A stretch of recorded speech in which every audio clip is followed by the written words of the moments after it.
Challenge আর কোন বিষয় হচ্ছে নেক আমলের সাথে সাথে গুনাহ থেকে বাঁচার মতো অবস্থা আমাদের বর্তমান বলেই অভাব, অনেক কম পাওয়া যায়। ঠিক কিনা?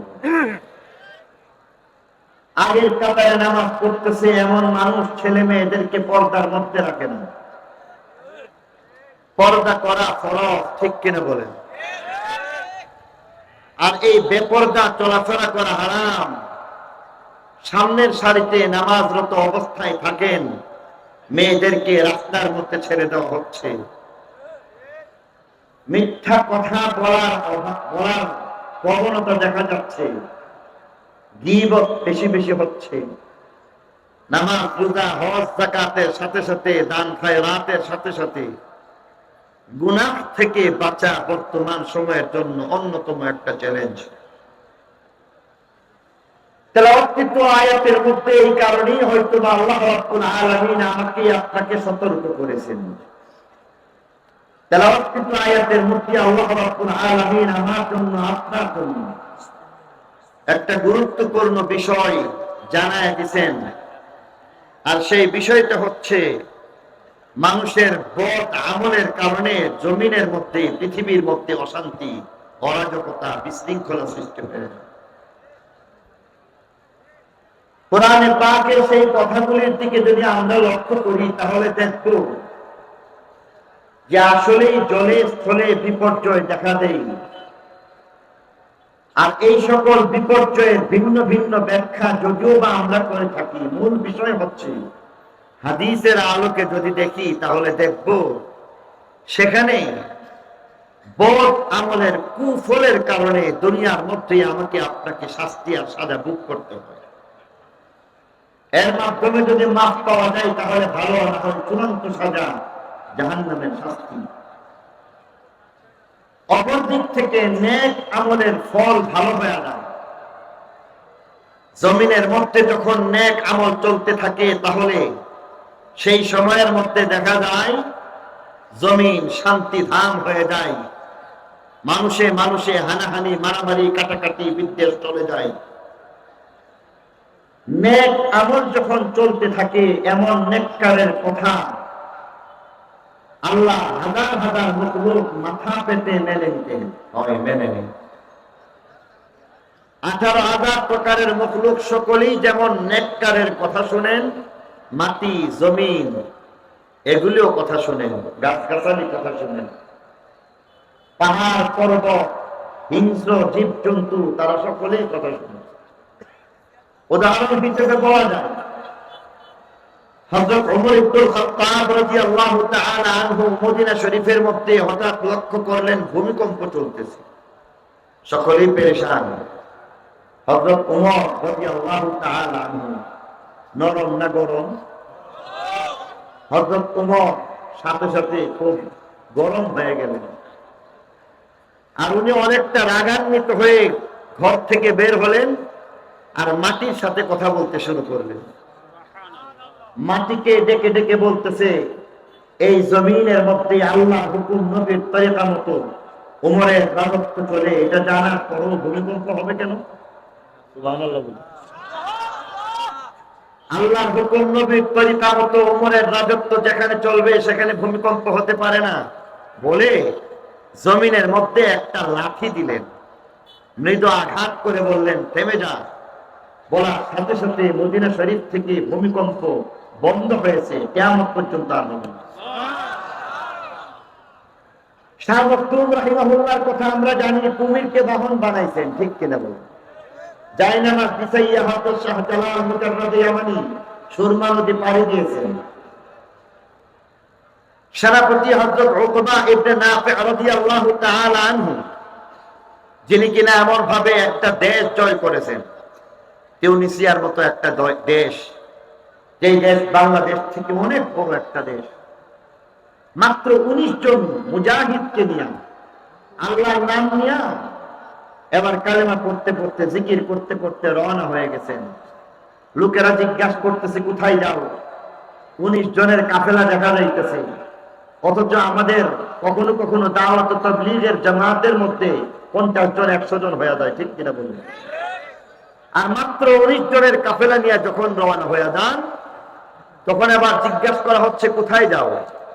বলেন যে তিউনিসিয়া দেশ জয় করব, কালিমার পতাকা উঠাইয়া নিয়ে উড়াইয়া দিয়ে আসবো। সবাই অবাক, বলুন মাত্র 19 জন। সেনাপতি হযরত উকবা ইবনে নাফি রাদিয়াল্লাহু আনহু বলতেছেন, মাত্র বলো না, 19 জনের কাফেলা অনেক বড়।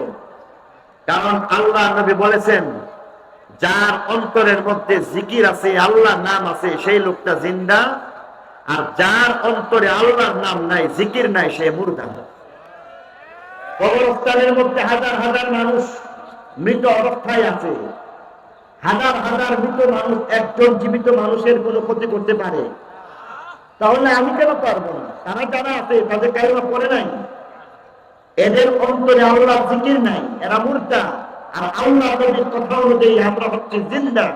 19 জনের কাফেলা অনেক বড়, অসুবিধা নাই, দেশ জয় করা সম্ভব। রাতের বেলা একটা বিশাল এলাকা, একটা বড় জঙ্গল, 48 মাইল বর্গ কিলোমিটার, 48 বর্গ মাইল বিশাল একটা জঙ্গল। তিনি বললেন এখানে রাত কাটাতে হবে। সাথীরা বললেন ভয় লাগে, জঙ্গলের মধ্যে কিভাবে থাকবো? বাঘ ভাল্লুক যদি কামড়ে ফেলে, আমাদের উপর আক্রমণ করে বসে। নিরাপত্তার প্রশ্ন যখন আসছে, সেনাপতি হযরত উকবা ইবনে নাফি রাদিয়াল্লাহু আনহু বললেন যে দাঁড়াও, নিরাপত্তার ব্যবস্থা করতেছি।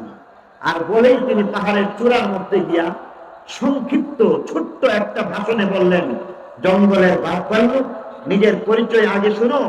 আমার দুইটা পরিচয়, একটা জন্মগত পরিচয়, একটা হচ্ছে আমার আসল পরিচয়। জন্মগত পরিচয় নিজের নাম উকবা, বাবার নাম আমের। আর আসল পরিচয় হচ্ছে আমি আল্লাহর বান্দা, নবী মুহাম্মদুর রাসূল সাল্লাল্লাহু আলাইহি ওয়াসাল্লামের গোলাম। আল্লাহর বান্দা, নবীর গোলাম। শোনো, আমার সাথে 19 জনের কাফেলা নিয়ে মুজাহিদ বাহিনী জিহাদের জন্য আসছে। সাবধান, তাদের কষ্ট দেওয়া যাবে না। আর এরা যেহেতু ভয় পাচ্ছে, তোমরা জঙ্গল ছেড়ে অন্য কোথাও চলে যাও। নির্দিষ্ট সময়ের আগে আগে চলে যেতে হবে, তা না হলে উকবা তরবারি নিয়ে যখন বের হয়ে যাবে, তোমাদের রক্ষা নাই। এই জাহাজ সাক্ষী, নির্দিষ্ট সময় বেঁধে দেওয়া পরে সুনির্দিষ্ট সময়ের আগে আগে জঙ্গলের সকল বাঘ ভাল্লুক, বিষাক্ত সাপ বিচ্ছু যা কিছু আছে, এই বিরাট 48 বর্গ মাইলের বিরাট জঙ্গল খাই করে অন্য কোথাও চলে গেছে। বর্তমানে এটা একটা শহর হয়ে গেছে। তিউনিসিয়ার সেই বিখ্যাত একটা নগরী, দৃষ্টিনন্দন সেই নগরী, যা পর্যটন নগরী হিসাবে খ্যাত, কায়রাওয়ান, এটা সুন্দর একটা শহর হয়ে গেছে। নেক আমলের প্রভাব তো এমনই, হযরত ওমর ইবনে আব্দুল আজিজ, তার নেক প্রভাব পড়েছে।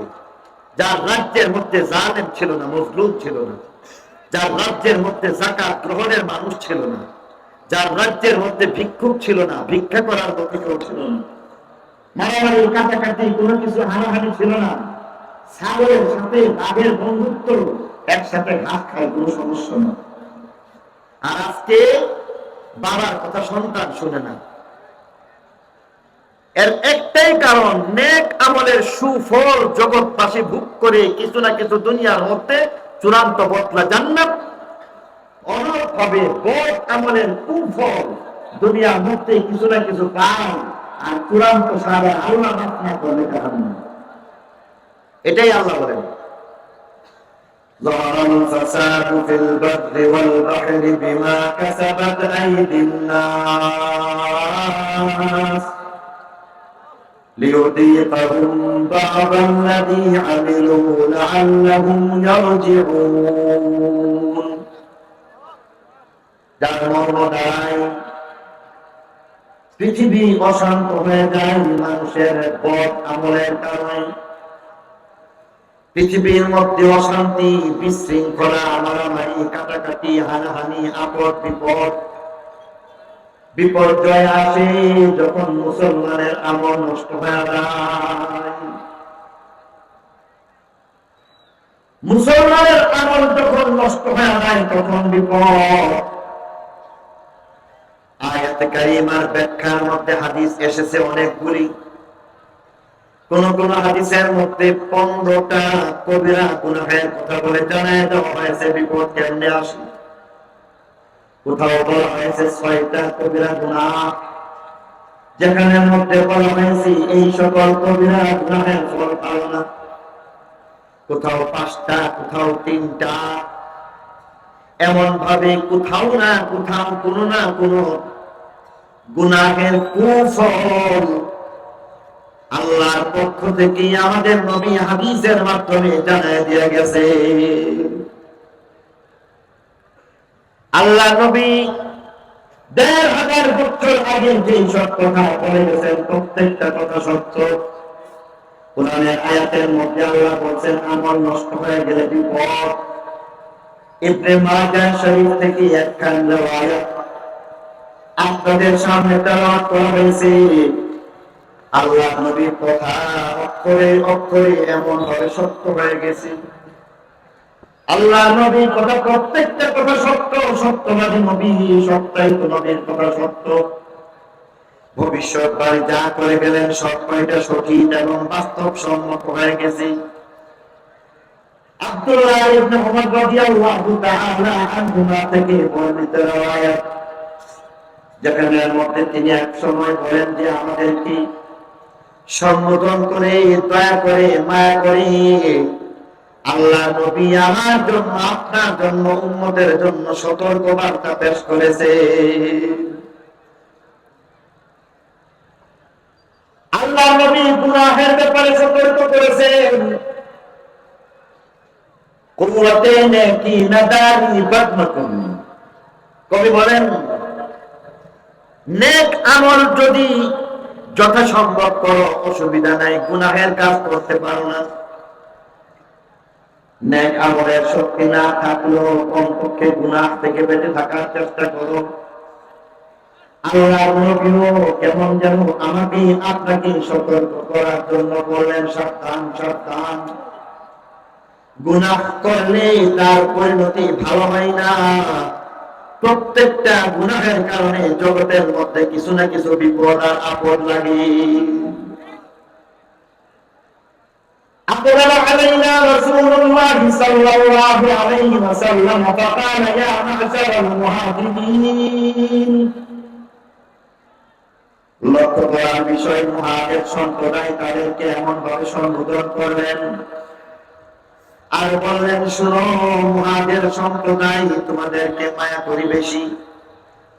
আমি নবী যেমন ভাবে দেশ বাড়ি ঘর সবকিছু বাদ দিয়া একমাত্র আল্লাহকে রাজি আর খুশি করার জন্য আজকে মদিনার মধ্যে হিজরত করে চলে আসছি। হিজরতের প্রশ্নে তোমরা আমার সহযোগিতা হয়ে গেছো। আমিও মুহাজির, তোমরাও মুহাজির। সাবধান সাবধান, তোমাদেরকে গুনাহের ব্যাপারে সতর্ক করি। প্রত্যেকটা গুনাহের কুফল রয়েছে, প্রত্যেকটা গুনাহের কারণে দুনিয়ার মধ্যে বিপদ লাগে।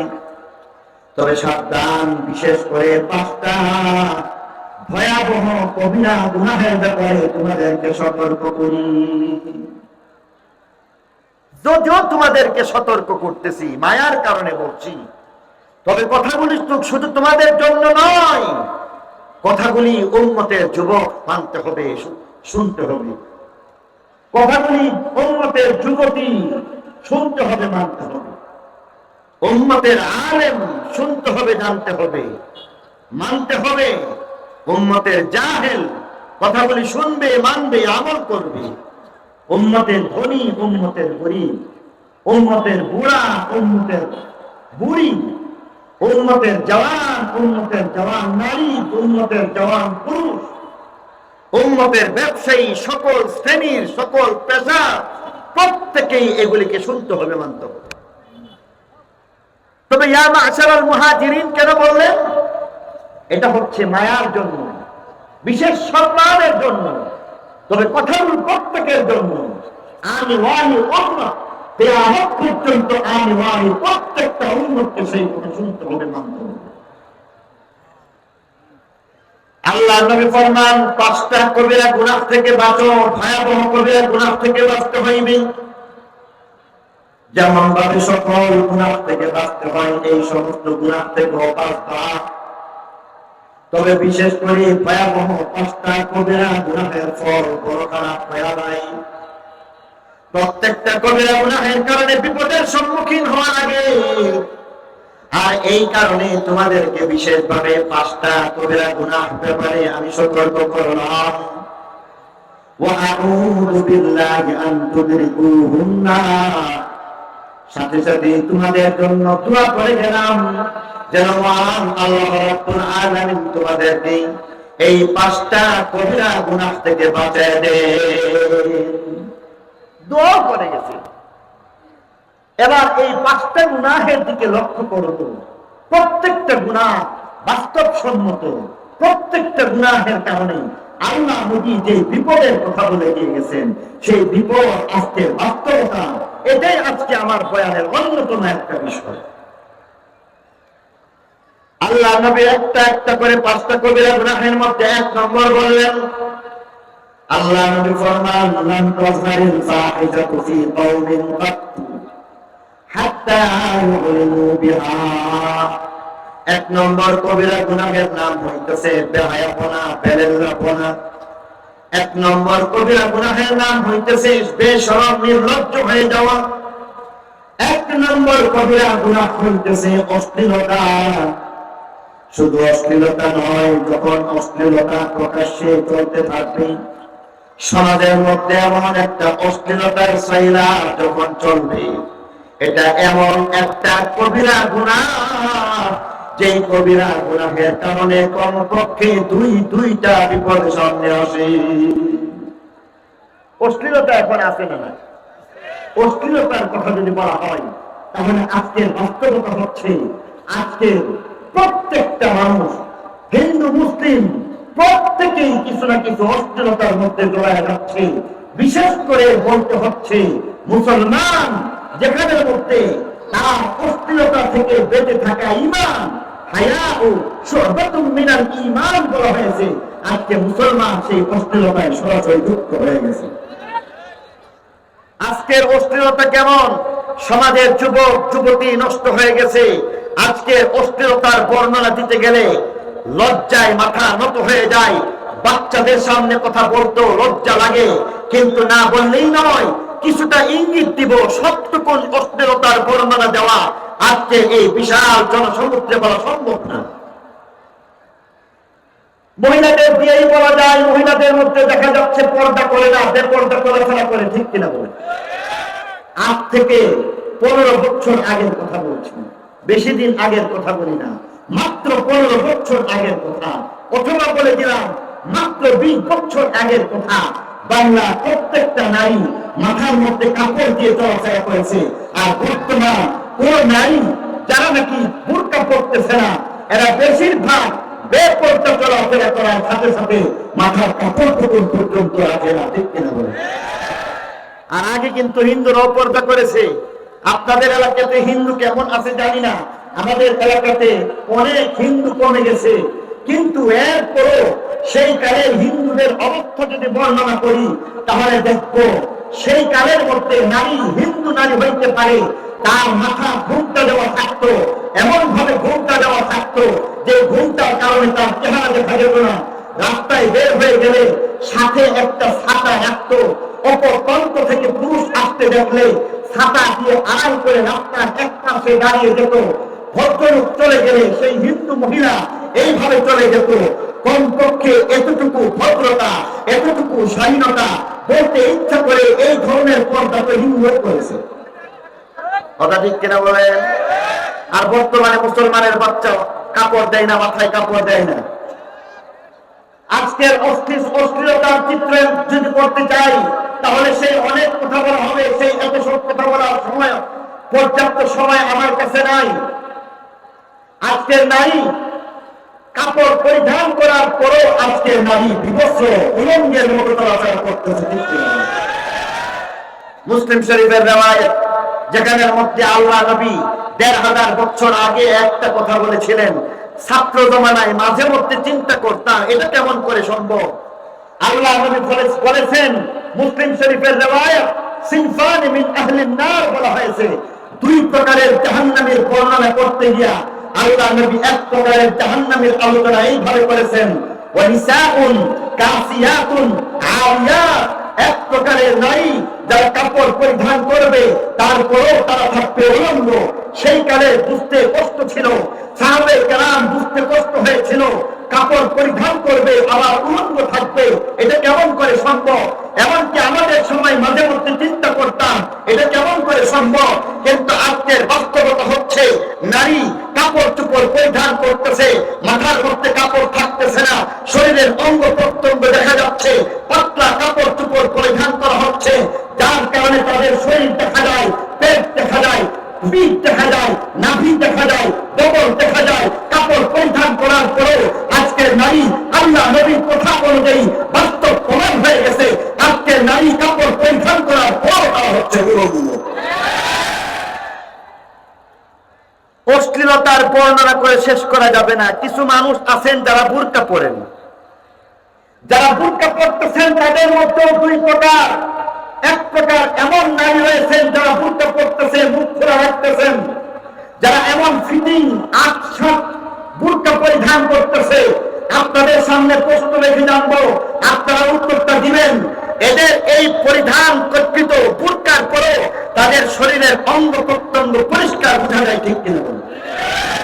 যে বুরকা পরার কথা আলখেল্লা হারি ঢিলা ধরা হবে, শরীরের অঙ্গ প্রত্যঙ্গ যেন বোঝা না যায়, শরীরের অবস্থান গঠন আকৃতি যেন কোন মানুষ কোনদিন বুঝতে না পারে, সেখানে ফিটিং বুরকা পরিধান করার কারণে তার হাত কতটুকু মোটা অথবা চিকন, তার শরীরের গঠন আকৃতি কতটুকু বা কেমন, কোমরের সাইজ কেমন হয়ে যেতে পারে, এমনকি তার বুকের অবস্থা কেমন পরিষ্কার যদি দেখা যায়, তাহলে এই বুরকা আরো একটা অশ্লীলতার নাম, ঠিক কিনা? বাদ বাকি অশ্লীলতার বর্ণনা করা আমার পক্ষে পুরোপুরি সম্ভব না।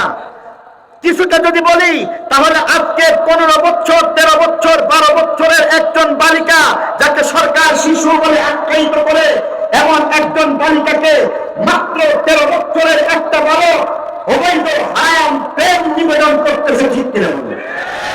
প্রকাশ্যে শুধু প্রেম নিবেদন করতেছে এমন না, বরং রাস্তার মধ্যে বেরিয়ে যাচ্ছে, রাস্তার মধ্যে ইফতিজিং করতেছে।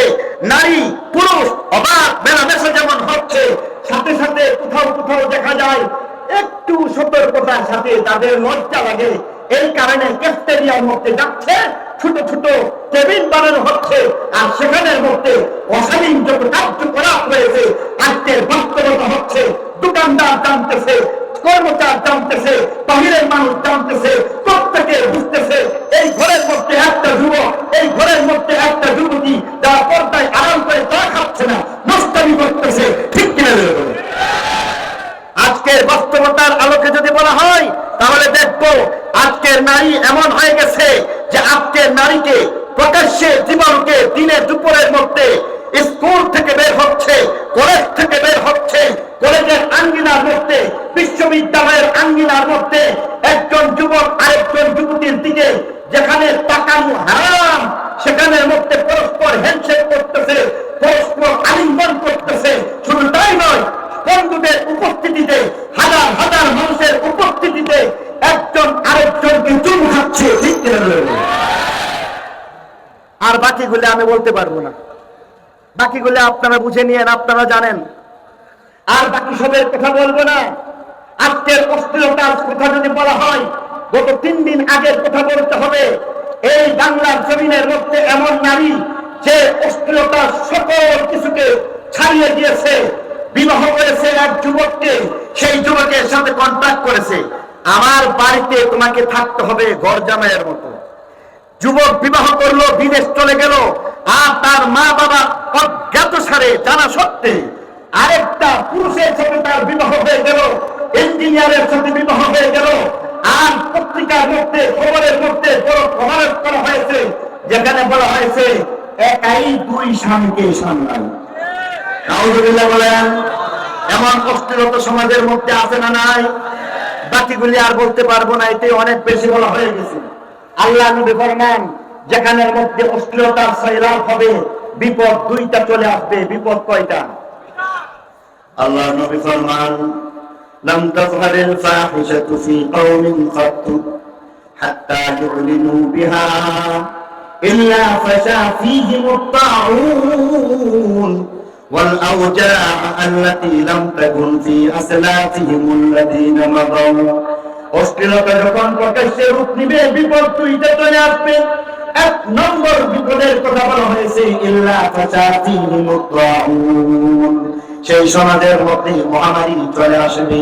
দুই নম্বর ওয়াল আওজা আল্লাতী লাম তাকুন ফি আসলাফিহিম আল্লাযীনা মাদাউ, সমাজের মধ্যে এমন সকল নতুন নতুন রূপ, নতুন নতুন নাম নিয়ে এমন রূপ চলে আসবে যে রোগের নাম তুমি জানো না, তোমার বাবার 14 গোষ্ঠী জানে না, পূর্বপুরুষ কেউ জানবে না।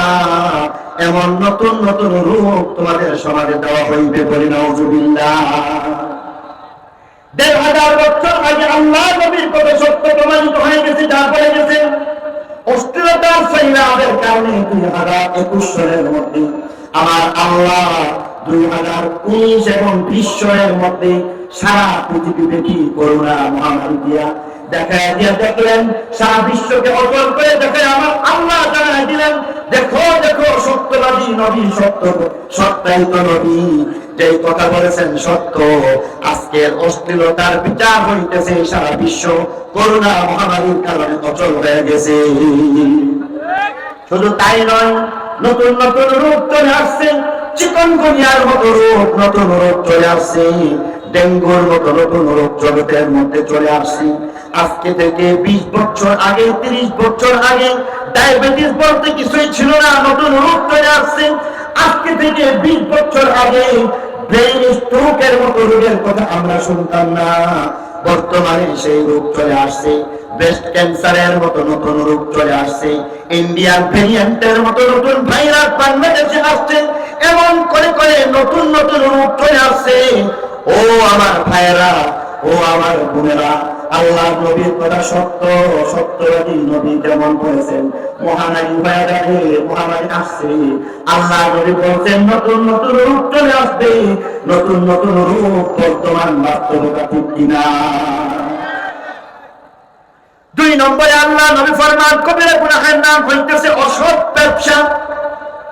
সত্যবাদী ব্যবসায়ীর বর্ণনা দিতে গিয়ে আল্লাহ নবী হাদিসের মধ্যে ফরমান আত-তাজিরুল আমিন মা'আন নাবিয়িনা ওয়াস-সিদ্দীকিনা ওয়াশ-শুহাদা'i ওয়াস-সালিহিন, একজন সত্যবাদী ন্যায়নিষ্ঠা যিনি ব্যবসা করবেন, সব ব্যবসায়ী হইয়া তিনি জান্নাতের মধ্যে নবীগণের জান্নাত পাওয়ান, শহীদগণের জান্নাত পাওয়ান, সিদ্দীকগণের জান্নাত পাওয়ান, সালেহগণের জান্নাত পাওয়ান। ইব্রাহিম খলিলুল্লাহর আসনের মধ্যে একজন সৎ ব্যবসায়ী পৌঁছে দিতে পারে। পক্ষান্তরে আঙ্গুল ফুলে কলা গাছ হওয়ার ফল ভালো হয় না। বারবার বাস্তবতা, এই বাস্তবতা প্রকাশ্যে চলে আসে। যারা এমন ভাবে ঠকানোর কারবার করবে, মিথ্যার কারবার করবে, মানুষকে ঠকাইবার কারবার করবে, ওজনে কম দেওয়ার কারবার করবে, ভেজাল কারবার করবে, সিন্ডিকেট বাণিজ্য করবে, আল্লাহ নবী ফরমান এমন সমাজের মধ্যে বিপদ আর বিপদ, কমপক্ষে 3টা বিপদ চলে আসবে। আঙ্গুল ফুলে করা গাছ হওয়ার পরিণাম ভালো হয় না, বিপদ আর বিপদ। ব্রাহ্মণবাড়িয়ার বাস্তব ঘটনা বলতে পারি, যেখানের মধ্যে আমার এলাকার একজন ব্যবসায়ী কোটি কোটি টাকার মালিক, যিনি কিনা তার দোকান থেকে আমি নিজে রেগুলার কাস্টমার হিসেবে খরিদ করতাম। এমন একটা মানুষকে একদিন দেখলাম, জামিয়া ইউনুসিয়া থেকে বাসায় যাচ্ছিলাম, রাস্তার মধ্যে কোনো একজন ফকির ডাক দিয়া বলেন, হুজুর হুজুর কথা শুনেন। লোকটা ফকির বলে তার দিকে ভ্রুক্ষেপ করা যাচ্ছিল না। এবার কাছে আসলাম, তাকায় দেখলাম, লোকটার দিকে তাকায় অবাক হয়ে গেলাম। ব্যাপার কি? একটা মানুষ ঠেলা গাড়ির মধ্যে বসা হয়েছে, নোংরা ময়লা কাপড় চোপড় পরিধান করা হয়েছে, একটা পা কাটা, আর এমন ভাবে চিনো সরে বলতেছে, হুজুর আমাকে চিনছেন কিনা বলবো? বললাম যে না না, চিনতে পারি নাই। এবার কাপড়টা খানিকটা সরাইয়া বলে, হুজুর দেখেন আমাকে চিনছেন কিনা? আজকে আমি অবাক হয়ে দেখলাম, একজন ভিক্ষুক মানুষ এখানের মধ্যে কেমন করে আসলো? এই লোক তো ভিক্ষা করার কথা না, এই লোক তো সেই লোক যে লোকটা কোটি কোটি টাকার মালিক। জিজ্ঞাসা করলাম কি হইল ভাই? উত্তর দিয়া বলেন, তিনটা দোকান বিক্রি করতে হয়েছে, তিনটা বাড়ি বিক্রি করতে হয়েছে, ব্যাংক ব্যালেন্স সব খতম হয়ে গেছে। আজকের বাস্তবতা হচ্ছে দয়া করে 10টা টাকা ভিক্ষা দিবেন, ভিক্ষা দিলে একটা রুটি কিনে খাইতে পারবো, আর 10টা টাকা ভিক্ষা না দিলে সারাদিন খাই নাই খাইতেও পারবো না। লোকটাকে 10টা টাকা ভিক্ষা অবশ্যই দিয়েছি, তবে কষ্ট হয়েছে। আল্লাহ নবী ফরমান, সব ব্যবসায়ী হইয়া তুমি নবীর সাথে জান্নাতে হয়ে যাইতে পারো, পক্ষান্তরে উজরে কম দেওয়ার বাণিজ্য করবা, সিন্ডিকেট বাণিজ্য করবা, মানুষকে ঠকাইবার কারবার করবা, ধোঁকার ব্যবসা করবা, মানুষকে এমন ভাবে মিথ্যার কারবার করবা, উজনের মধ্যে কম দেওয়ার বাণিজ্য করবা, ভেজাল কারবার করবা। আল্লাহ নবী ফরমান 3টা বিপদ। 1 নম্বরে বলা হয়েছে ইল্লা উখিদু বিসিনিন, 2 নম্বর শিদ্দাতিল মাউনা, 3 নম্বর জাওরিস সুলতান আলাইহিম। আল্লাহ নবী ফরমান 1 নম্বর বিপদের নাম অভাব। সমাজের মধ্যে অভাব লাগবে। ব্যবসায়ী তুমি নিজের পেটে লাথি দিলা না, জনগণের পেটেও লাথি দিলা। আজকের বাস্তবতা হচ্ছে দেশের মধ্যে চাপা অভাব, দুর্ভিক্ষ চলতেছে, ঠিক কিনা বলেন? আমরা দেখেছি, ছোটবেলায় দেখেছি, আপনাদের এলাকার কথা আপনারা ভালো জানবেন, আমি আশা করি এই বিষয়ে একমত হবেন। আমরা দেখেছি বাড়ির সামনে আঙ্গিনার মধ্যে, যেখানে মধ্যে মানুষ রসুন চাষ করেছে, পেঁয়াজ চাষ করেছে, মরিচ চাষ করেছে, আদা চাষ করেছে, সারা বছর খেয়েছে, সারা বছর খাওয়া দাওয়ার পরে মাঝে মধ্যে বিক্রি করেছে। শীতকাল আসার আগে আগে মুরব্বীরা বলাবলি করতে শুরু করেছে, তাড়াতাড়ি পেঁয়াজ বিক্রি করো, না হয় সেখানের মধ্যে বীজ গেরা বের হয়ে যাবে, গাছ বের হয়ে যাবে, দাম পাওয়া যাবে না, তাড়াতাড়ি বিক্রি করো। এবং পেঁয়াজের কোনো অভাব ছিল না। আর আজকে আল্লাহর নবী কত সত্য হয়ে গেছে, বাংলাদেশের অভাব এমন হয়ে গেছে, আজকে 3 মাস খেতে না খেতে ইন্ডিয়া চাইনা থেকে পেঁয়াজ আমদানি করতে হয়, ঠিক কিনা? আজকের বাস্তবতা হচ্ছে ইন্ডিয়া থেকে পেঁয়াজ আমদানি করা হচ্ছে। অভাবের বাস্তবতা হচ্ছে আজকে লক্ষ টাকা বিদেশ থেকে ভাই পাঠাইলো, ছেলে পাঠাইলো, ব্যাংক থেকে জানায় দেওয়া হলো একদিনে তোমাকে সকল টাকা দেওয়া যাবে না, লক্ষ টাকার জন্য 10 দিন অপেক্ষা করতে হবে। এক চেকের মধ্যে 10,000 করে হিসাব করলে দেখা যায় লক্ষ টাকার জন্য 10 দিন অপেক্ষা করতে হচ্ছে। ব্যাংকগুলি উজাড় হয়ে গেছে। এই হচ্ছে আমাদের দেশের অভাবের ছোট্ট একটা চিত্র, ঠিক কিনা? অভাব আছে না নাই? 2 নম্বর সিদ্ধাতিল মাউনা, জিনিসপত্রের দাম বাড়বে। জিনিসপত্রের দামের কথা আমাকে আপনাদেরকে বোঝানোর প্রয়োজন বোধ করিনি। মাত্র একটা কাঁটাতারের ব্যবধানে, কাঁটাতারের ওই পারে হিন্দুস্তান, আমার এলাকার মধ্যেই বলবো আখাউড়া বর্ডার এলাকার মধ্যে মাত্র একটা কাঁটাতারের ব্যবধানে ওই পারে চিনির দাম 30 টাকা, আর এই পারে চিনির দাম 130 টাকা। দ্রব্যমূল্যের ঊর্ধ্বগতি ঠেকানো যাচ্ছে না, বাজার কন্ট্রোল করা যাচ্ছে না, মনিটরিং করা হচ্ছে, একদিক থেকে যাচ্ছে আরেক দিক থেকে দাম বাড়িয়ে দেওয়া হচ্ছে, ঠিক কিনা? 3 নম্বর বলা হয়েছে জালেম চাপায় দেওয়া হবে। আজকে জালেম কোন একটা অফিসের মধ্যে যান, ছোট্ট একটা কাগজে সাইন করতে গেল জালেম বলে টাকা লাগে। ছোট্ট একটা অফিসের মধ্যে, ভূমি অফিসের মধ্যে একটা পর্চা, একটা কাগজ বের করতে হবে, বলা হচ্ছে 10,000 টাকা দিতে হবে, লক্ষ টাকা দিতে হবে। এবং জালেম কিছু কিছু অফিসার, এমন ঘুষখোর কিছু কিছু অফিসার আছে না নাই? এমন ঘুষখোর অফিসারের কারণে আমাদের জনসমাজ, বিশেষ করে আমাদের মধ্যবিত্ত সমাজ কুণ্ঠাসা হয়ে গেছে, কোন কাজ করতে পারে না। আদালতের মধ্যে আজকে ঘুষ খাচ্ছে কিছু কিছু মানুষ, যেখানের মধ্যে উকিল ঘুষ খাচ্ছে, আর সেখানের মধ্যে বলা হয়েছে তুমি 1000 সত্য হইতে পারো, তোমার টাকা নাই, মামলা তুমি জিতবে না। আছে না নাই? জালেম সরকার, জালেম আমাদের উপর চাপায় দেওয়া হবে। আল্লাহ নবী 3টা কথা, যদি ব্যবসায়ী অসৎ হয়ে যায় অভাব লাগবে, অভাব লাগবে। 2 নম্বর দ্রব্যমূল্যের ঊর্ধ্বগতি, 3 নম্বর যেখানের মধ্যে জালেম চাপায় দেওয়া হবে। এই 3টা বিষয় আজকের বাস্তবতা, ঠিক কিনা? আল্লাহ নবী ফরমান ওয়ালাম ইয়ামনাউ যাকাত আমওয়ালিহিম ইল্লা মুনিউল কাতার মিনাস সামা। আল্লাহ নবী ফরমান 3 নম্বর কবিরা গুনাহের ফল ভালো হয় না। ভয়াবহ যে 5টা কবিরা গুনাহ, তার মধ্যে 3 নম্বর কবিরা গুনাহের নাম হইতেছে যাকাত বন্ধ করা। বর্তমান সমাজের মধ্যে যাকাত দেওয়া হয় না। যারা যাকাত দিচ্ছে তারা সঠিকভাবে যাকাত দেয় না, হিসাব করে না। যারা যাকাত দিচ্ছে তারা সুদাউন করতেছে, ঢাকা থেকে খবর পাঠাইতেছে অমুক তারিখে অমুক শহর এলাকার মধ্যে যাকাতের কাপড় বিতরণ করবেন। আর একটা কাপড়ের জন্য এমন ভাবে লাইন ধরে ধরে অপেক্ষা করতে করতে ধাক্কা ধাক্কি করতেছে। আর এই ধাক্কা ধাক্কির এক পর্যায়ে এমন হয়ে যায় বৃদ্ধ মানুষ নিচে পড়ে গেল, পদপিষ্ট হয়ে গেল। ময়মনসিংহের মধ্যে, চট্টগ্রামের মধ্যে মাত্র 200 টাকা একটা কাপড়ের জন্য মানুষ খুন হয়ে গেছে, মৃত্যুবরণ করেছে। অথচ যাকাত দেওয়ার বিধান হচ্ছে নিজে পৌঁছায় দিবা।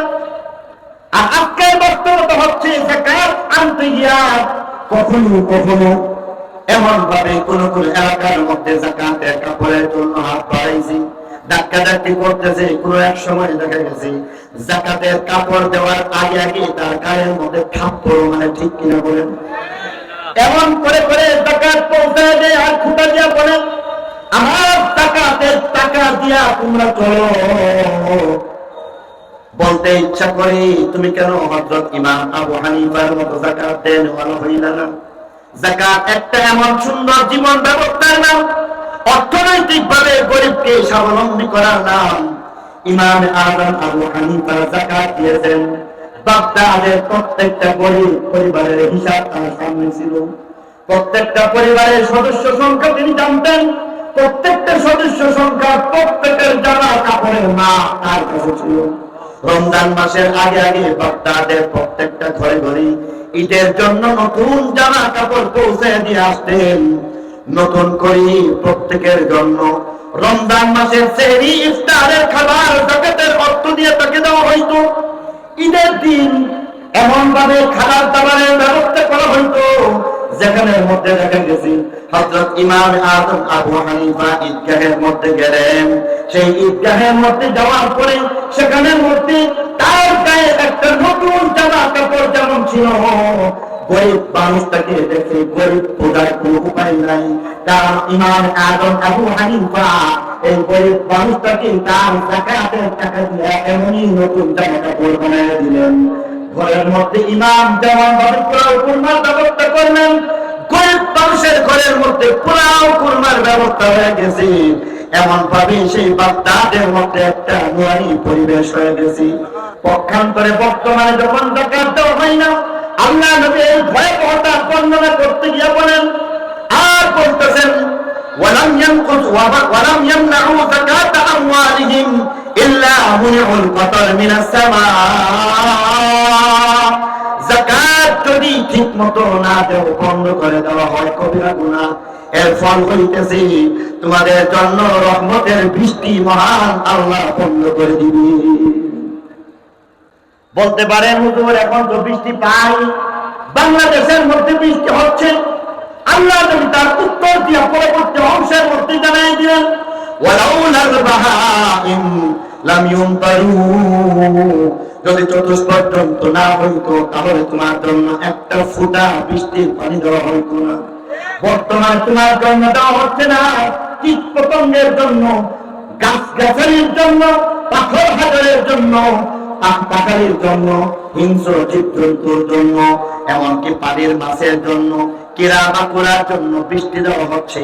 আর যদি তোমার জন্য বৃষ্টি দেওয়া হইতো, আল্লাহ খুশি থাকলে তোমার বৃষ্টি রাত্রিকালীন হইতো, রাতের বেলা তোমার আরামের ঘুম হয়ে যাইত, দিনের বেলা রৌদ্র থাকতো, যাতে তোমার কাজের কোনো ব্যাঘাত না ঘটে। কিন্তু সেই বৃষ্টি যেহেতু কীট পতঙ্গের জন্য দেওয়া হইতেছে, এই কারণে তোমার খেয়াল করা হচ্ছে না, বরং কীট পতঙ্গের জন্য বৃষ্টি আর তোমার জন্য বিনা মৌসুমে বৃষ্টি দেওয়া হইতেছে। আর যখন বৃষ্টির প্রয়োজন তখন তোমাদেরকে বৃষ্টি দেওয়া হয় না। আল্লাহ নবী 4 নম্বরে বলতেছেন কবিরা গুনাহ 4 নম্বর হচ্ছে এমন ওয়ালাম ইয়ানকুদু আহাদাল্লাহি ওয়া আহদা রাসূলিহি ইল্লা সাল্লাল্লাহু আলাইহিম আদুব্বাম মিন গায়রিহিম فأخذوا بعض ما في أيديهم আল্লাহর সাথে কৃত ওয়াদা যখন ভঙ্গ করা হয়, নবীর সাথে কৃত ওয়াদা যখন ভঙ্গ করা হয়, ওয়াদা ভঙ্গ করা এটা একটা কবিরা গুনাহ, ঠিক কিনা বলেন? বিশেষ করে আল্লাহর সাথে যখন কৃত ওয়াদা ভঙ্গ করা হয়, নবীর সাথে কৃত ওয়াদা যখন ভঙ্গ করা হয়, যার বক্তব্য হচ্ছে আমরা আলাদা রব্বিকুম বলেছিলাম বালা, কিন্তু আজকে আমরা ঈমান আনি না।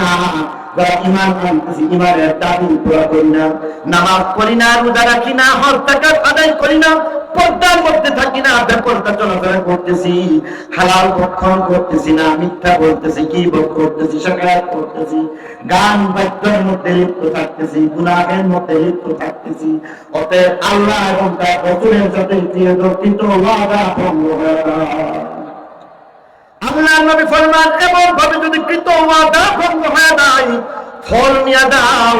আল্লাহর নবী ফরমান, আল্লাহর নবী ফরমান, ওয়ালাম ইয়ানকুতু আহাদাল্লাহি ওয়া আহাদা রাসূলিহি ইল্লা সাল্লাল্লাহু আলাইহি আদুব্বান মিন গায়রিহিম, বিজাতীয় শত্রু চাপায় দেওয়া হয়। ফাআখাযু বা'দা মা ফি আইদিহিম, তোমাদের সম্পদগুলিকে এই দেশ থেকে অন্য দেশের মধ্যে পাঠায় দেওয়া হয়। আমাদের মধ্যে আজকের বাস্তবতা হচ্ছে এই কবিরা গুনাহ আমাদের সমাজে আছে, আল্লাহর সাথে কৃত ওয়াদা ভঙ্গ হচ্ছে, ঠিক কিনা বলেন? আর বাস্তবতা হচ্ছে আজকে এমন দুশ্মন, বিজাতীয় দুশ্মন আমাদের মধ্যে চলে আসছে। আমাদের এই দেশ যারাই চালাইতেছে, এই দেশ চালাইবার পরে মক্তবের মধ্যে যখন বসার পরে তারপরও স্বাধীনভাবে দেশ চালাইতে পারে না, বিজাতীয় শত্রুর রক্ত চক্ষুকে ভয় পায়। কখনো হিন্দুস্তানের দিকে তাকায় তাকায় কথাবার্তা বলে, কখনো আমেরিকার দিকে তাকায় তাকায় কথাবার্তা বলে, কখনো রাশিয়ার দিকে তাকায় তাকায় কথাবার্তা বলে, কখনো চিন্তা করে না জানি চাইনা নারাজ হয়ে যায়। এই বাস্তবতা যদি না হতো, তাহলে আজকে বাংলাদেশের মধ্যে বিজাতীয় এমন 92% মুসলমানের দেশের মধ্যে হিন্দুদের আস্ফালন হওয়ার কথা ছিল না, ঠিক কিনা? একটা ছোট্ট জরিপ যদি আপনাদেরকে বলি, তাহলে বলতে ইচ্ছা করে, আজকের বাস্তবতা হচ্ছে এই বাংলাদেশের মধ্যে আমাদের যত মানুষ রয়েছে তার মধ্যে কম করে হলেও মুসলমানদের সংখ্যা হচ্ছে 90 জন, ঠিক কিনা? 90 জন যদি মুসলমান হয়ে থাকে, তাহলে ধরুন 100 টাকার প্রয়োজন হচ্ছে, তাহলে 90 টাকা মুসলমান দিচ্ছে কি দিচ্ছে না? আমার কথাটুকু একটু মেহরবানি করে উত্তর দিবেন, জরিপটা বুঝার চেষ্টা করবেন। আপনাদের কাছে উত্তর চাইবো, উত্তরটা দিবেন, পারবেন? রাজি আছেন? আমাদের দেশে যদি 90 জন মুসলমান হয়ে থাকে, তাহলে 10 জন হচ্ছে হিন্দু, বৌদ্ধ, খ্রিস্টান। 10 জনের মধ্যে রয়েছে 13 প্রকারের উপজাতি। এই 10 জনের মধ্যে নাস্তিক মুরতাদ আছে। তাহলে দেখা যাচ্ছে দেশ চালাইতে 100 টাকা লাগলে মুসলমান একাই 90 টাকা দিচ্ছে, ঠিক কিনা জোরে বলে? তাহলে বলতে ইচ্ছা করতেছে, বাস্তবতার আলোকে আমরা দেখবো এই দেশের মধ্যে 90 টাকাই যেহেতু মুসলমান দিচ্ছে, তাহলে এই 90 টাকা দেওয়ার মাধ্যমে দেখা যাচ্ছে দেশের মধ্যে বর্তমানেও ধর্ম নিরপেক্ষতার মতবাদের অভিশাপ এখন রয়েছে। ধর্ম নিরপেক্ষতার অভিশাপের কারণে আজকের বাস্তবতা হচ্ছে মুসলমান সমান অধিকার নিয়ে থাকবে, হিন্দু সমান অধিকার নিয়ে থাকবে, সংখ্যালঘু খ্রিস্টান সমান অধিকার নিয়ে থাকবে, সংখ্যালঘু এমন ভাবে যত উপজাতি রয়েছে তারা সমান অধিকার নিয়ে থাকবে। বাংলাদেশের সাংবিধানিক কোথায় এটাই, ঠিক কিনা বলেন? তাহলে ফোন দাঁড়াচ্ছে কি? মসজিদের মধ্যে যদি 10,000 টাকা সরকার অনুদান দেয়, তাহলে এই 10,000 টাকা অনুদান হিন্দুর মন্দিরেও প্রাপ্য, ঠিক কিনা বলেন? 10,000 টাকা বেগুনার মধ্যে প্রাপ্য, 10,000 টাকা গির্জার মধ্যে প্রাপ্য। এবার হিসাব বিকাশ যুগ বিয়োগ মিলায় দেখেন, তাহলে আমরা যেহেতু 90 টাকা দিয়ে দেশ চালাইতেছি, শতকরা 100 টাকার মধ্যে বাকি 10 টাকা, বাকি যত ধর্মাবলম্বী রয়েছে তারা সকলে মিলে চালাইল। এবার চিন্তা করে দেখেন, যখন ধর্মীয় প্রতিষ্ঠানের মধ্যে সাহায্যের প্রয়োজন হয়েছে, মসজিদকে সরকার বরাদ্দ দিল 10,000, মন্দিরের মধ্যে 10,000 দিবে না কম? আরে বলেন, এটা ভুল হয়ে গেছে। ধর্ম নিরপেক্ষ দেশ হিসাবে সমান অধিকার হিন্দুরা পায় কি পায় না? যেহেতু মসজিদের মধ্যে 10,000 টাকা দিছে, ধর্ম নিরপেক্ষ রাষ্ট্র হিসাবে মসজিদ 10,000 পাইলে মন্দিরের মধ্যে সমান অধিকার ধর্ম নিরপেক্ষতার অভিশাপ হিসাবে সেখানেও 10,000 দেওয়া লাগে। বিষয়টাকে বুঝাইতে পারলাম কি পারলাম না? তাহলে দেখেন, এই দেশের মধ্যে সরকার যদি ধর্মীয় প্রতিষ্ঠান মুসলমানের মসজিদের মধ্যে 10,000 দেয়, সমান অধিকার ধর্ম নিরপেক্ষ রাষ্ট্র হিসাবে মন্দিরও পাইল 10,000, ঠিক কিনা? বিষয়টা হচ্ছে এমন, সংখ্যালঘু দেশ হোক, ধর্ম নিরপেক্ষ দেশ হোক, সত্য গির্জার মধ্যে 10,000 সরকার দিচ্ছে, কারণ ধর্ম নিরপেক্ষ দেশ। বেগুনের মধ্যে 10,000 দিচ্ছে, ধর্ম নিরপেক্ষ দেশ। মুসলমান যত সুযোগ পাইবে, হিন্দু ততই সুযোগ পাইবে, খ্রিস্টান ততই সুযোগ পাইবে, বৌদ্ধ সমান সুযোগ পাইবে, ঠিক কিনা? এই যদি হয়ে থাকে তাহলে আবার চিন্তা করে দেখুন, এই দেশের মধ্যে মুসলমান যখন দেশ চালানোর প্রয়োজন হয়েছে তখন 10 টাকা দিছে না 90 টাকা? আরো জোরে বলেন, কত টাকা দিল? পক্ষান্তরে সমান অধিকার হিসাবে তাদেরকে 10,000 টাকাই দেওয়া হয়েছে, মসজিদকেও 10,000 টাকাই দেওয়া হয়েছে। এবার বুঝে থাকলে বলুন তো দেখি, এই দেশ চালাইতে গিয়া হিন্দু কি 90 টাকা দিছে? খ্রিস্টান কি 90 টাকা দিছে? ইহুদি কি 90 টাকা দিছে? এইভাবে বত্রিশ যারা রয়েছে তারা কি 90 টাকা দিছে? তারা সকলে মিলে 10 টাকা দিল। তারা সকলে মিলে 10 টাকা নিলে ফল দাঁড়াইতেছে এই দেশের মধ্যে হিন্দুর মন্দির মুসলমানের টাকা দিয়ে পরিচালিত হচ্ছে। সকল তারা যদি 10 টাকা দিয়ে থাকে তাহলে বলতে হবে এই দেশের মধ্যে মুসলমানদের টাকা দিয়ে গির্জা চলতেছে। সমান সুযোগ যেহেতু তাদেরকে দেওয়া হয়েছে, তারা মাত্র 10 টাকা দিয়ে যখন অংশগ্রহণ করেছে, দেশ স্বাধীন হয়েছে। আমরা স্বাধীন এবং সমান সুযোগ সুবিধা দেওয়ার জন্য দেশের স্বার্থে বলেছি যে এখানের মধ্যে পেগুড়ার মধ্যে 10,000 টাকা দেওয়া হবে, তাহলে মুসলমানের টাকা দিয়ে পেগুড়া চললো, মুসলমানের টাকা দিয়ে গির্জা চললো, মুসলমানের টাকা দিয়ে মন্দির চললো, ঠিক কিনা বলেন? তারপরেও মুসলমান উদার, ঠিক কিনা বলেন? তারপরেও মুসলমান কোনদিন বলছে আমরা 90 টাকা দিলাম, আমরা 10,000 পাইলাম, হিন্দু কেন 10,000 পাইব? এমন কোন সাম্প্রদায়িক এমন কোন কথাবার্তা আপনারা কোনদিন শুনেছেন? এরপরও দেখা যায় আমাদের এই দেশ থেকে বলা হচ্ছে সাম্প্রদায়িক সম্প্রীতি বিনষ্ট মুসলমান করতেছে। এখানের মধ্যে হিন্দুদের আস্থালন থেকে অবাক হয়ে যায়, বলতে ইচ্ছা করতেছে সাবধান হয়ে। আর যদি ব্যতিক্রম কিছু করে হইতে পারে এই তৌহিদি জনতা বারৌলিয়ার দেশ, যেই দেশের মধ্যে উলামায়ে কেরামের দেশ, যেই দেশ স্বাধীন রাষ্ট্র, যেখানের মধ্যে 90 জন মুসলমানের দেশ, যেই দেশের মধ্যে হিন্দু তোমার মন্দির মুসলমানের টাকা দিয়ে চলতেছে, তাদের যদি খেপিয়ে তোলো হইতে পারে তোমাদের মন্দিরগুলির মধ্যে অনুদান বন্ধ করে তোমাদেরকে নিষিদ্ধ করে দেওয়া হবে, ঠিক কিনা ধরে বলে? বলতে ইচ্ছা করছে সাবধান হয়ে যাও, সাবধান হয়ে যাও। বান্না বেড়া আসমানের দিকে তাকায় লাফালাফি করবে না। যদি এমন কিছু করতে চাও পেশাব করার দরকার হইবে না। বাংলাদেশের 90 জন মুসলমান যদি থুতু ফেলে দেওয়া হয় তাহলে এই থুতুর সাগরের মধ্যে হিন্দু ভাসতে ভাসতে হিন্দুস্তানি চলে যেতে বাধ্য হবে, ঠিক কিনা?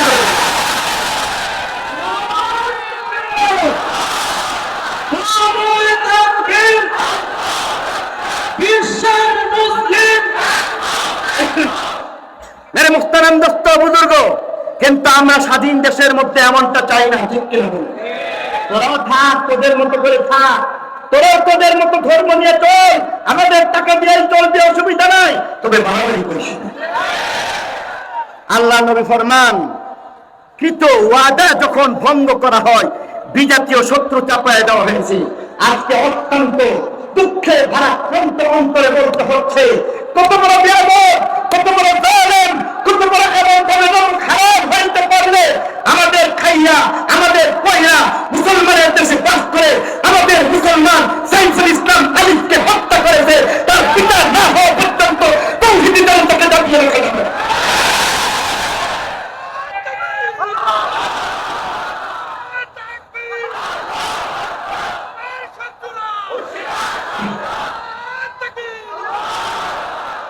রক্ত একবার দিতে হয় না, বারবার দিতে হয়।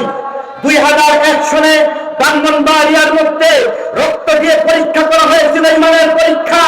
তখতে তাকুত উল্টে গিয়া সেখানের মধ্যে জনতার বিজয় হয়েছিল, ঠিক কিনা বলে? 2000 2013 সনে আরো একটা যুদ্ধ করতে হয়েছে, আরো একটা জিহাদ করতে হয়েছে, শাপলার চত্বর কায়েম করতে হয়েছে।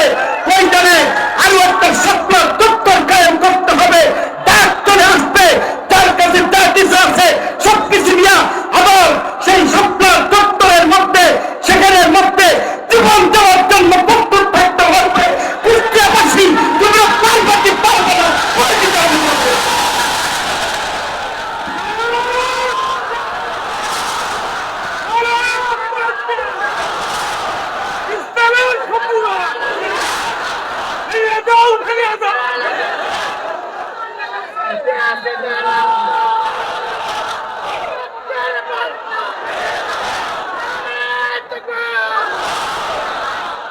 মেরে মুহতারাম দোস্ত বুজুর্গ, কিন্তু আসল কথা হচ্ছে আমরা আমাদের গুনাহ ছাড়তে হবে।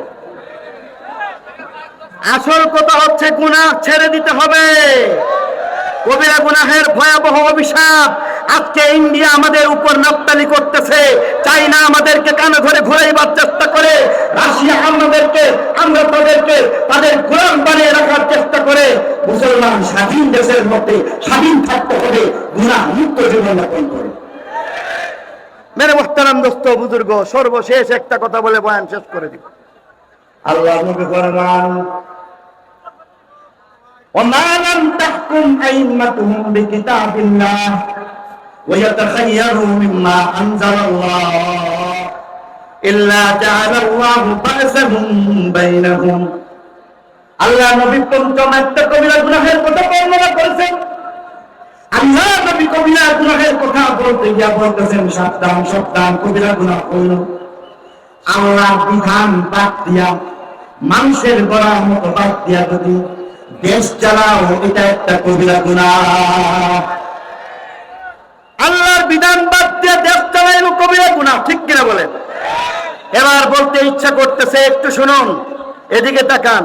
মামুন সাহেব হয়তো চলে আসছেন, আপনাদের ধৈর্যচ্যুতি হবে এমন কাজ করব না। হাদিসের শেষ অংশটা বলে বিদায় নিব।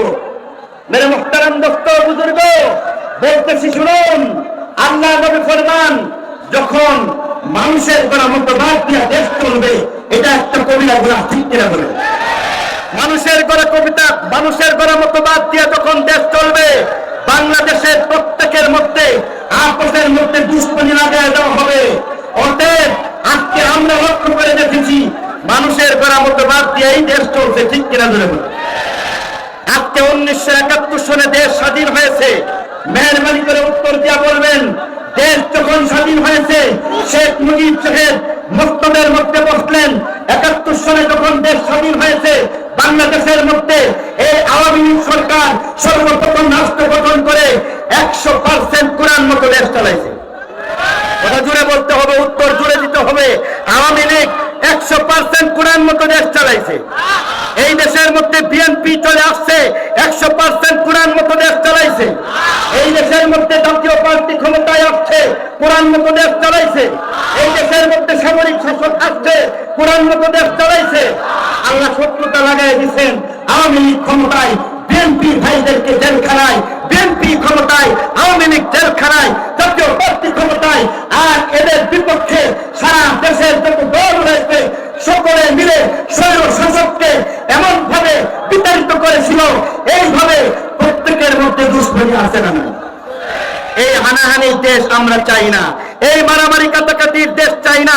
আগামী সরকার হতে হবে কোরআনের সরকার, আগামী সরকার হতে হবে কোরআনের সরকার। বিএনপি দেখেছি, জাতীয় পার্টি দেখেছি, আওয়ামী লীগ দেখেছি, সব পথ দেখেছি। এবার কোরআনের মতের জন্য আমাদেরকে সকলকে প্রস্তুত থাকতে হবে। আগামী ইস্যু হয়ে যাবে ইসলামের ইস্যু। এই ইস্যুতে যারা ভোট চাইতে আসবে তাদেরকে ভোট দেওয়া হবে, তার বাইরে কাউকে ক্ষমতার বক্তব্যে বক্তব্য দেওয়া হবে না। সুবহান রাব্বিকা রাব্বিল ইজ্জাতি আম্মা ইয়াসিফুন। চলে আসছেন না?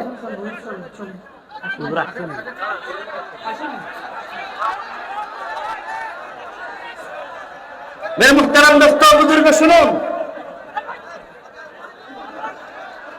সর্বশেষ যে কথাটা বলতেছিলাম, কোরআনের মতো যদি দেশ চলে, তাহলে এই দেশের মুসলমান শান্তিতে, ইসকন শান্তিতে থাকবে কিনা? আরো করে বলেন, ইসকন শান্তিতে থাকবে কিনা? বিগত দিনে মন্দির পাহাড় দিয়ে দেখা দেওয়া হয়েছে, এখানের মধ্যে ইসলাম প্রতিষ্ঠা ঠিক কিনা ধরুন। ইসলামী রাষ্ট্র যখন প্রতিষ্ঠা হয়ে যাবে, এই দেশের মধ্যে হিন্দু, খ্রিস্টান, বৌদ্ধ সংখ্যালঘু যারা রয়েছে তাদেরও নিরাপত্তা নিশ্চিত হয়ে যাবে, ঠিক কিনা? শুধু তাই নয়, আজকে আবদার করা হচ্ছে, বারবার কেবল আবদার, একের পর এক আবদার করা হচ্ছে। আজকে আমাকে আপনাকে ইসলামের সরকার যদি প্রতিষ্ঠা করা সম্ভব হয়ে যায়, তাহলে আর আবদার লাগবে না। এমনি দেখবেন হযরত ওমর ইবনে আব্দুল আজিজের মতো এমন একটা সুন্দর পৃথিবী দেখবে। একটা সুন্দর পৃথিবীর জন্য ইসলামী সরকারের বিকল্প নেই। ভাই মুসলমান, আল্লাহ নবী ফরমান, ভয়াবহ 5টা কবিরা গুনাহ, এই ভয়াবহ 5টা কবিরা গুনাহ থেকে তোমাদেরকে বাঁচতে হইবে। ভয়াবহ 5টা কবিরা গুনাহ থেকে যদি বাঁচো, আগে নিজে থেকে সংশোধন করা লাগবে। নিজ থেকেই সংশোধন হয়ে দাও। প্রথমে নিজে মুক্তি হওয়া লাগবে। আল্লাহ বলেন ফাফিরু ইলাল্লাহ, ফাফিরু ইলাল্লাহ, আল্লাহর দিকে যাও, আল্লাহর দিকে যাও, মুক্তিমুখী হয়ে দাও, কোরআন ওয়ালা হয়ে দাও, কোরআন মুখী হয়ে দাও। যদি এমন করে তোমরা তওবা করতে পারো, যদি এমন করে তোমরা মুক্তির মুখী হয়ে যাইতে পারো, যদি এমন করে তোমরা অনুরূপ ভাবে তোমরা